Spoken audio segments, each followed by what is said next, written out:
Okay, we have the drone set up, calibrated, and doing what we tell them. The last thing left to do is have them behave like a bird flock. Taking off might sound simple, but here's what happens if we just tell every drone to take off without any other considerations. And note that is in C++ after my rewrite. If you do that in Python, you will just crash your computer. So before we can worry about flocking, we have added something into the software to take all of the drones off and hover still, and then get into a formation that we can start with. We do this by allowing a few seconds for takeoff, and then when our Kalman filter initializes, we tether the drone to that position at a set height. We can then plan and execute formations. This one here is a circle, but we also have line, grid, and V. We can adjust all the parameters of the formation, and the plan will show up on the visualization. What you just saw there was us backing out of a formation change because two of the drones were going to come too close together. This is annoying, but not as annoying as having to get on your hands and knees and search for missing propellers after a crash. To try and avoid those collisions, we do have every drone occupying a different height when getting into formation, and we also have multiple emergency land buttons, and the spacebar does the same thing, which becomes increasingly important the more drones you add. And here's our last formation, the V. You can add as many drones to this as you have the patience to deal with, and it would be trivial to add more formations as well.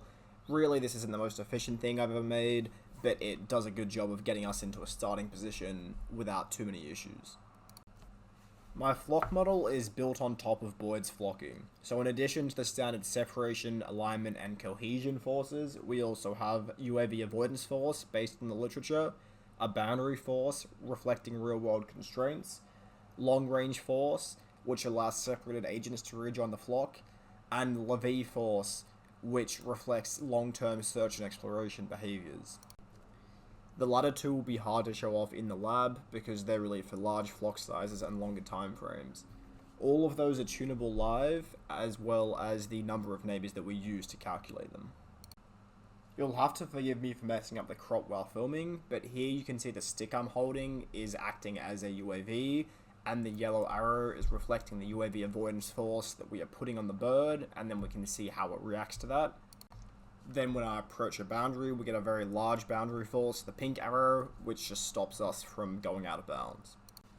To elaborate, the avoidance force is based on work by Wang et al., which has an outer radius where the birds will notice the drone. From there, the avoidance force will increase as we get closer, up into an inner radius where inside that the birds will panic. We want to be avoiding that because panic means we will get unpredictable behavior. Moving on to the classic Boyd's forces, first we have separation force, the red arrow, the birds don't want to crash into each other. Then we have cohesion force, the green arrow, which keeps the flock together. There'll be a comfortable distance between the birds where these cancel out and we're in equilibrium.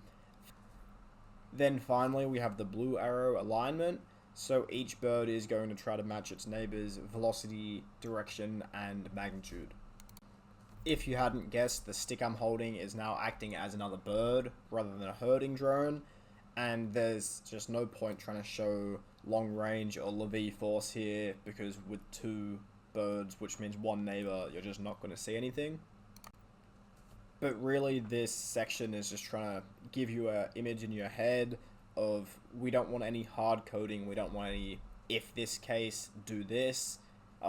We just want maths. Each of those forces that we calculate is purely mathematical, and we want to tune those until we get the emergent behavior of a bird and a bird flock.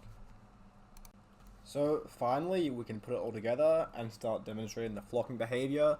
I have set this to a specific height and slowed it down because otherwise it's pretty hard to see and pretty easy for me to mess up. But you can see that does avoid the stick in my hand, which is acting as the UAV.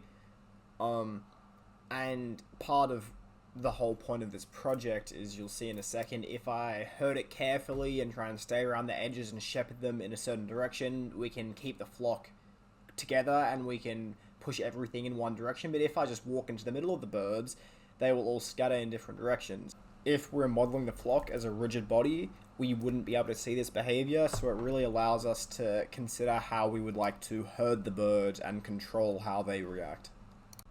Here's a bit more footage of the flocking behavior. I think this is at a little bit faster speed, but really there's only so much I can show you in the lab. Unfortunately, it's a confined space and we have a limited amount of drones, so you should check out the Jupyter notebooks if you want to see how a bigger flock behaves. Or, feel free to go implement this in the field. And then finally, I have a few crashes, just in case I made this look too easy. I promise it was not. These drones are a pain to control, so this is what happens sometimes even when my code's perfect.